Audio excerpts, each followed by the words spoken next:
Hello friends, welcome to iExamB.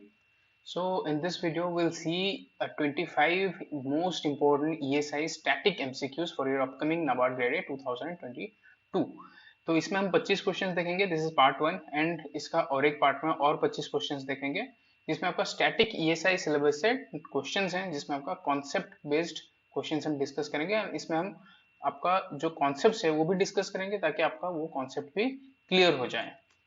So before going forward guys, please subscribe to our channel and press the bell icon. ऐसे बहुत सारे videos हम जब भी लाएंगे आपके लिए आपको उसकी notification मिल जाए. If you have any queries with respect to your examination, hello@examb.com पे आप हमें mail कर सकते हो. This is the first question. What is the main objective of KYC guidelines followed by banks? These are the three statements. आपको इसमें से correct option choose करना है. Which of the following statements are is or are correct? आपको क्या करना है, video को पॉज करना है, then try to answer. The answer here is C. This statement is incorrect. क्यों, हम देखते हैं. तो it helps prevent banks from using criminal networks. Yes, क्योंकि उसका आइडेंटिफिकेशन जो यूजर का है पूरा मिल जाता है. Helps the banks to communicate with clients in financial transaction, क्योंकि phone number and email IDs भी यहाँ पे दिया जाता है तो फिर कम्युनिकेशन भी इजीली हो जाता है. KYC only identification evidence is required. नहीं, identification as well as address proof is required. यहाँ पर देख सकते हैं required document for और KYC is passport, voter ID card, driving license, PAN card and Aadhaar card. तो identity proof and address proof, जिसमें बस identity proof है वो काफी नहीं होगा. तो ये है आपका KYC guidelines. Next question. The DSIPs or domestic systematically important banks are classified into how many buckets? तो ये DSIPs जो बैंक हैं वो कितने buckets में divided हैं, हम इसके बारे में भी देखेंगे. क्या है DSIPs? The answer here is 5 buckets. तो डोमेस्टिक सिस्टमेटिकली इंपॉर्टेंट बैंक्स कौन है? जो कि इंपॉर्टेंट बैंक्स हैं, अगर वो फेल करते हैं तो इकोनॉमी पे बहुत बुरा असर पड़ेगा. तो इस हिसाब से इन्हें डिसिप्स रूप में कैटेगराइज किया गया है. तो ये क्लासिफाइड हुए हैं 5 बकेट्स में, बकेट 1 टू बकेट 5. तो बकेट 5 जो है वो मोस्ट इंपॉर्टेंट है और बकेट 1 है जो लीस्ट इंपॉर्टेंट है विद इन द डिसिप्स. तो ये 5 बकेट्स में डिवाइडेड है. Next question, the credit information companies or CICs or credit bureaus are regulated by which of the following? को पॉज करके इसका आंसर देना है. क्वेश्चन में पूछ रहा है जो क्रेडिट इंफॉर्मेशन कंपनीज हैं, यहाँ पे क्रेडिट रेटिंग एजेंसीज के बारे में नहीं बात कर रहे हैं हम. We are talking about credit information companies. जैसे कि आपका एक एग्जांपल है सिविल. ये क्रेडिट इंफॉर्मेशन कंपनीज हैं जो यूजर का क्रेडिट स्कोर वगैरह निकालते हैं. So these are regulated by, yes, these are regulated by Reserve Bank of India. ठीक है, आपको कमेंट में बताना है कि क्रेडिट रेटिंग एजेंसीज को कौन रेगुलेट करता है. Next question, ICEGATE platform is managed by which of the following? ICEGATE platform इनमें से कौन मैनेज करता है? Pause the video and try to answer. Yes, the answer is CBIC. तो कस्टम्स एंड सेंट्रल एक्साइज का एक गेटवे है जो कि सिंगल प्लेटफॉर्म है. तो ये इनडायरेक्ट टैक्सेस एंड कस्टम्स वाला जो सेंट्रल बोर्ड है वो उसे मैनेज करते हैं.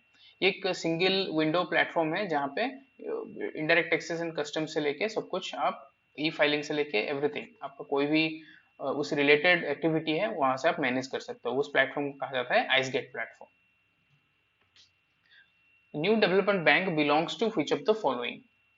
You need to pause the video and try to answer. Yes, the answer here is BRICS. So New Development Bank BRICS का बैंक है. ब्रिक्स कंट्रीज मिलके ही बैंक बना है. ऑथराइज कैपिटल कितना है? $100 बिलियन. तो it was officially opened in Shanghai in 2015.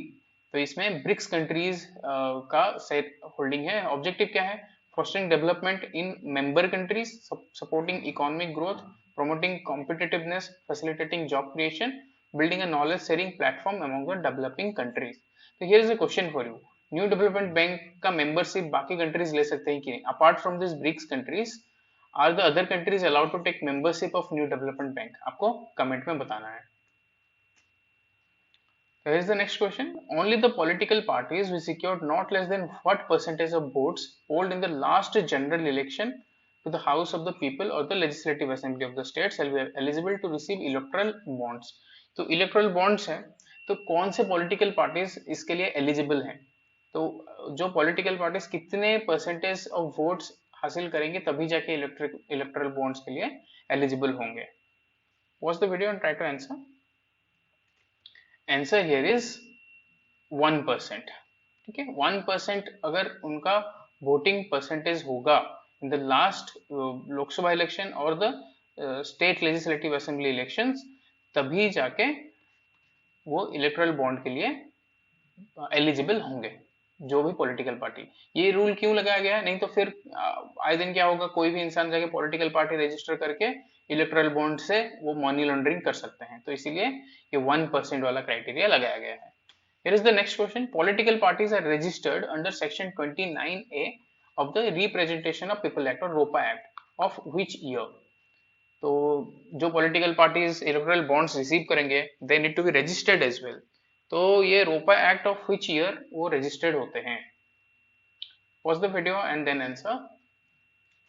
Yes, the answer here is representation of people act of 1951. ठीक है, रोपा एक्ट ऑफ 1951, इसमें रजिस्ट्रेशन होता है अंडर सेक्शन 29A. तभी जाके वो पार्टी एलिजिबल होता है इलेक्टोरल बॉन्ड रिसीव करने के लिए, प्रोवाइडेड वो 1% पोल्ड वोट्स गेन किया है in the last election. So guys, NABARD grade का comprehensive online course for your both phase 1 phase 2 and interview हम अभी लॉन्च कर चुके हैं. नैब 75 कोड यूज करके आप फ्लैट 75% ऑफ ले सकते हो. इसमें आपको लाइव क्लासेस, हर एक टॉपिक के लिए live classes, study notes, videos and आपको बहुत सारे प्रैक्टिस टेस्ट क्वेश्चंस भी मिलेंगे. और आपको डिस्क्रिप्टिव पार्ट के लिए भी enough classes and descriptive answer writing practices भी किया जाएगा. तो इसके लिए आप exami.com विजिट करके और जानकारी ले सकते हो. Here is the next question. Which amendment paved the way for introduction of GST? जो GST था, Goods and Services Tax, वो कौन से कॉन्स्टिट्यूशनल अमेंडमेंट के बाद आया? Pause the video and then answer. Yes, the answer here is 101st Constitutional Amendment. तो ये 101st Constitutional Amendment of 2016 GST को इंट्रोड्यूस करवाया. जीएसटी क्या है? One nation one tax. जितने भी इनडायरेक्ट टैक्सेस थे उन्हें मर्ज करके वन नेशन, पूरा कंट्री के लिए एक ही टैक्स किया गया ताकि ईज ऑफ डूइंग बिजनेस हम ला पाए कंट्री में. तो ये था 101st constitutional amendment. Okay, then we are talking about CPI indexes. How many types of CPI indexes are released in India? आपका सिलेबस में क्लियरली है, इकोनॉमी एंड इन्फ्लेशन सिलेबस का एक पार्ट है. तो इसमें सीपीआई डब्ल्यूपीआई बहुत ही इंपॉर्टेंट बन जाते हैं आपके लिए. तो कितने टाइप्स के सीपीआई इंडेक्सेस इंडिया में हैं? Watch the video and then answer. The answer here is 4. तो ये है 4 consumer price index for industrial workers, CPI for agricultural labourers, CPI for rural labourers, CPI for urban non manual employees. तो CPI क्या होता है? ये actually एक index है जो जहां से हम इन्फ्लेशन ट्रैक करते हैं. तो जो कंज्यूमर जो चीजें खरीदता है तो उसी का एक बास्केट बनाया जाता है. तो उसकी प्राइस को ट्रैक करके हम इंडेक्स में चेक करते हैं कि इतना परसेंटेज इन्फ्लेशन इस महीने है, फिर अगला महीना इतना परसेंटेज है, फिर अगले महीने इतना परसेंटेज है. तो यहाँ पे जो कंज्यूमर जो अमाउंट दे के चीजें खरीदता है उसी प्राइस को हम ट्रैक करते हैं, वो हो गया कंज्यूमर प्राइस इंडेक्स. ऐसे होलसेल प्राइस इंडेक्स है जिसमें होलसेल प्राइस ऑफ प्रोडक्ट्स, उसको ट्रैक करके हम होलसेल प्राइस पे कितना इन्फ्लेशन है वो चेक करते हैं. तो ये हो गया सीपीआई एंड डब्ल्यूपीआई. सीपीआई कितने टाइप्स के हैं? 4 टाइप्स के सीपीआई हैं. Here is the next question. Which of the CPI indexes are not compiled by Labour Bureau? हमने देख लिया कि 4 इंडेक्सेस हैं, तो इनमें से कौन सा लेबर ब्यूरो कंपाइल नहीं करता है? Here is the question. Pause the video and then answer. Yes, the answer here is CPI urban non manual employees, UNEME. ये 3 जो हैं these are compiled by labor bureau. Here is another question for you. Labor bureau comes under which ministry? Very easy, simple one, लेकिन आप answer करना comment box पे. तो CPI urban non manual employees is compiled by National Statistical Office under Ministry of Statistics and Programme Implementation. आपको पता होगा CSO and NSSO मिलके बनाए हैं एनएसओ, नेशनल स्टैटिस्टिकल ऑर्गेनाइजेशन, ठीक है। सीएसओ था ये जो स्टैटिस्टिक्स और ये परसेंटेज वगैरह निकालना, जीडीपी ग्रोथ, एवरीथिंग, वो सब सीएसओ का काम था। एनएसएसओ था सैंपल सर्वे, जो सर्वे करते थे घूम घूम के। ये दोनों ऑर्गेनाइजेशन अभी मिलके एनएसओ बन गए हैं under the Ministry of Statistics and Programme Implementation. तो ये निकालता है CPI UNME. So here is the next question. Which one of the following is not one of the pillars of Pradhan Mantri Jan Dhan Yojana? Very important scheme for your NABARD exam. Pradhan Mantri Jan Dhan Yojana से last 2-3 years से regularly question आ रहे हैं both in phase 1 and phase 2. तो अगर जनधन योजना से question आ रहा है तो आप एक्सपेक्ट करोगे कि थोड़ा वो डीप जाके पूछेंगे, ऐसे ऊपर ऊपर से नहीं पूछेंगे।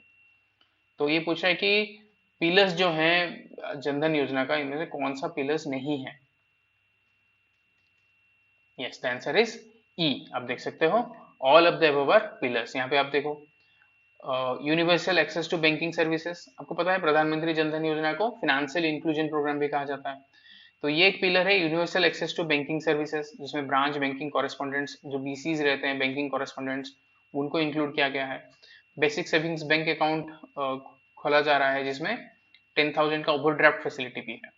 फाइनेंशियल लिटरेसी प्रोग्राम है, सेविंग्स प्रमोट किया जाता है, एटीएम्स और रेडी क्रेडिट कैसे दिया जाता है, इंश्योरेंस पेंशन उसे कैसे पेनिट्रेट करेंगे through various schemes. Creation of credit guarantee fund बनाया गया है। इंश्योरेंस आपको दिया जाता है, accident cover 1 lakh and life cover up to 30,000 दिया गया था जब ये स्कीम रिलीज किया गया था। And pension scheme for unorganised sector. These are the basic pillars, 6 pillars of Pradhan Mantri Jan Dhan योजना। Okay, UNDESA supports international cooperation to promote sustainable development for all, having its foundation the 2030 Agenda for Sustainable Development Goals, जो कि 2030 Agenda for Sustainable Development and 17 Sustainable Development Goals. तो climate action is on which goal? ये पूछ रहा है जो 17 Sustainable Development Goals हैं, इनमें से climate action कौन सा गोल है? You need to pause the video and then answer. Sustainable development goals बहुत ही ज्यादा इंपॉर्टेंट है।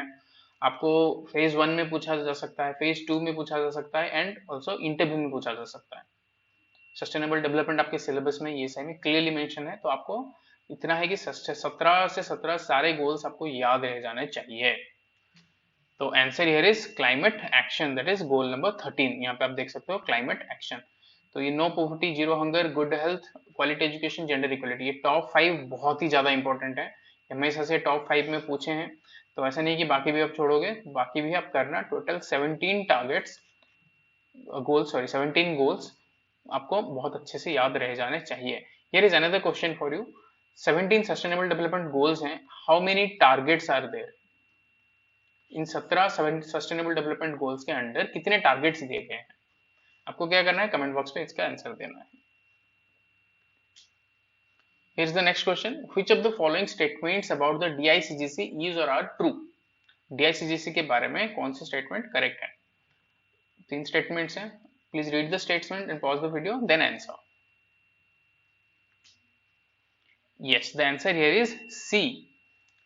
ये आप देख रहे हो कि only savings bank account up to 5 lakh वो इंश्योर करता है, नहीं।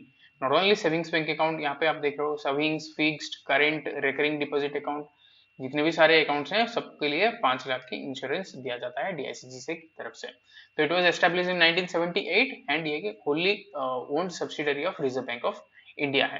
पर्पस क्या था? Providing insurance of deposits and guaranteeing credit facilities, ये था इसका पर्पस डीआईसीजीसी का। तो आपको ऐसे स्टेटमेंट को बहुत अच्छे से पढ़ना है, यहाँ पे छोटे छोटे वर्ड में ही गेम हो जाता है, तो please be attentive while reading the statements. Here is the next question. The National Payment Corporation of India or NPCI is an initiative taken by which of the following to operate the retail payments and settlements in India? तो ये पूछ रहा है कि NPCI को बनाया किसने है? You need to pause the video and then answer. Yes, A and B both reserve Bank of India and Indian banks association, ये दोनों मिलके एनपीसीआई को बनाया है, ठीक है। तो ये बनाया कैसे गया है? Payment and settlements act of 2007, इसके तहत ये इन द ईयर 2008 में ये बनाया गया, ठीक है। ये नॉट फॉर प्रॉफिट कंपनी है, it has been registered under section 8 of companies act. Not for profit company है, payment and settlements act, settlement systems act of 2007 के अंडर ये बनाया गया है। तो both RBI and IBA, these two organizations are responsible.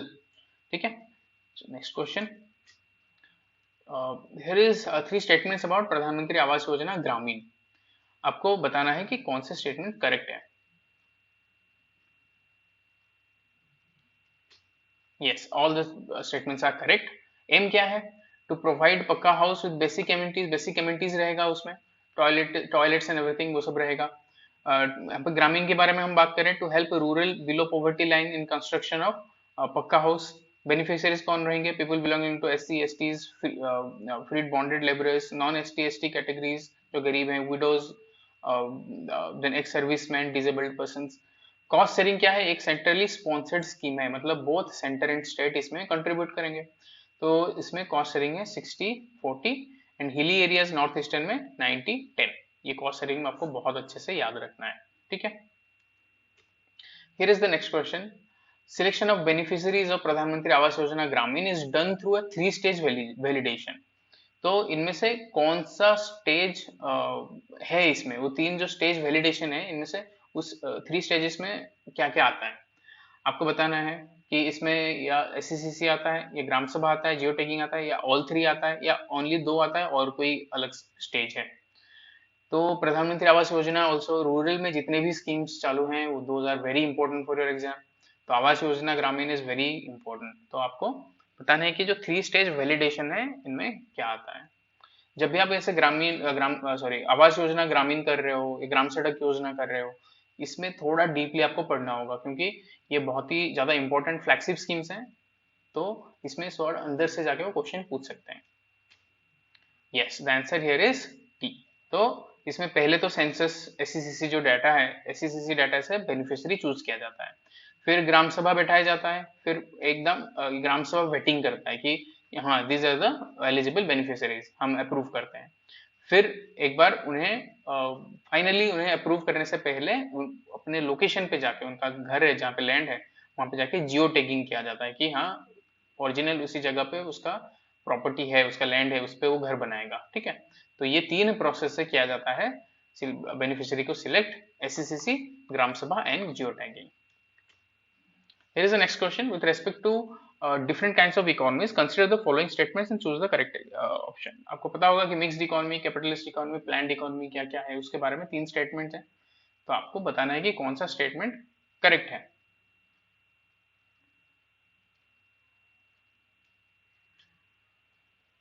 Yes, only I.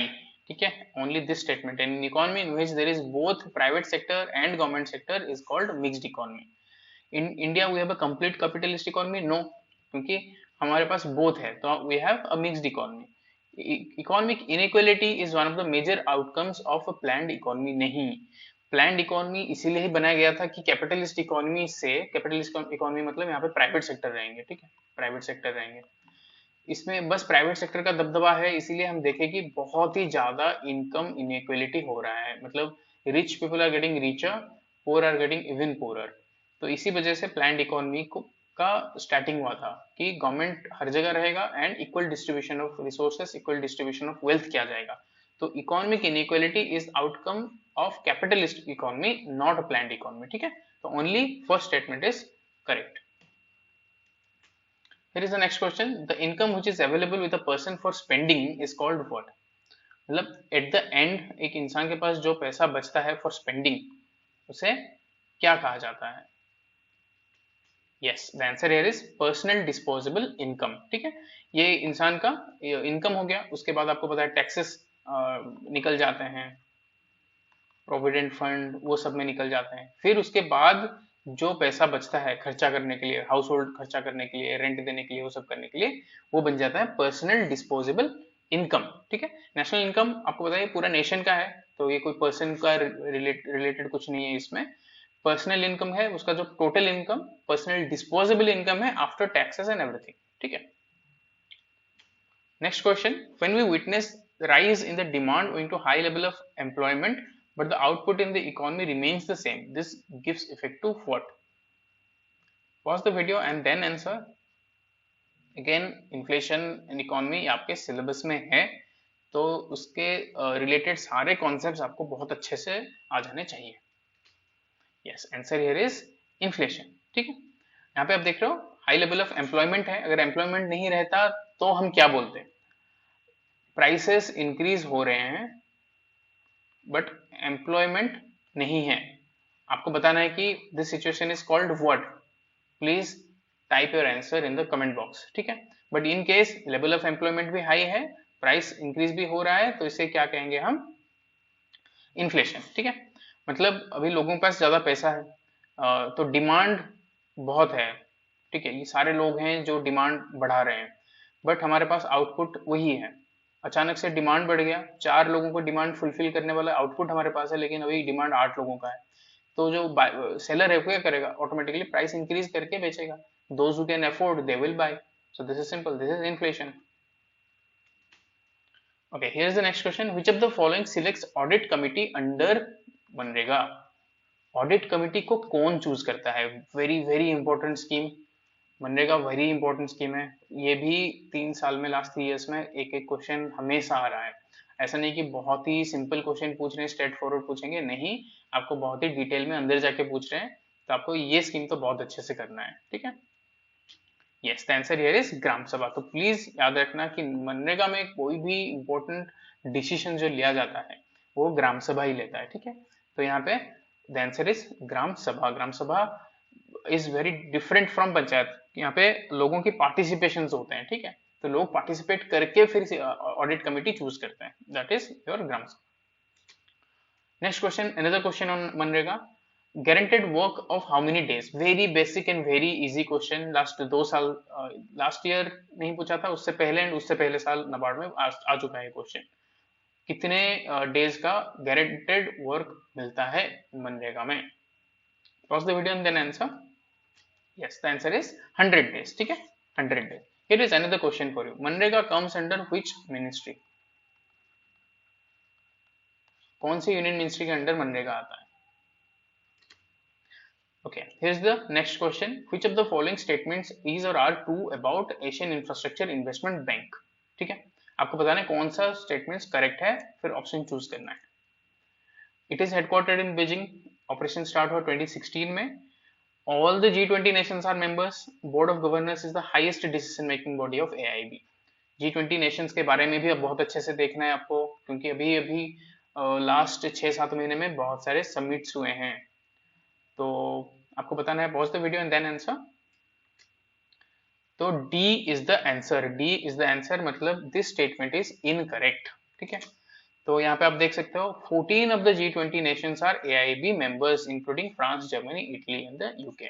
ठीक है, Asian infrastructure investment bank है, तो सारे G20 नेशंस रहना इज नॉट दैट लाइकली। बाकी सब आपको पता होगा। एक मल्टीलैटरल डेवलपमेंट बैंक है, बहुत सारे कंट्रीज इसके मेंबर्स हैं। तो 2015 में मतलब इसके ऊपर आर्टिकल ऑफ एग्रीमेंट साइन किया गया, बीजिंग में है। 2016 जनवरी में इसका ऑपरेशन शुरू हुआ। तो बोर्ड ऑफ गवर्नर जो है, 1 governor and 1 alternate governor appointed by each member country. तो ये हो गया हाईएस्ट डिसीजन मेकिंग बॉडी। ठीक है, तो board of governor is the highest decision making body. Here is the next question.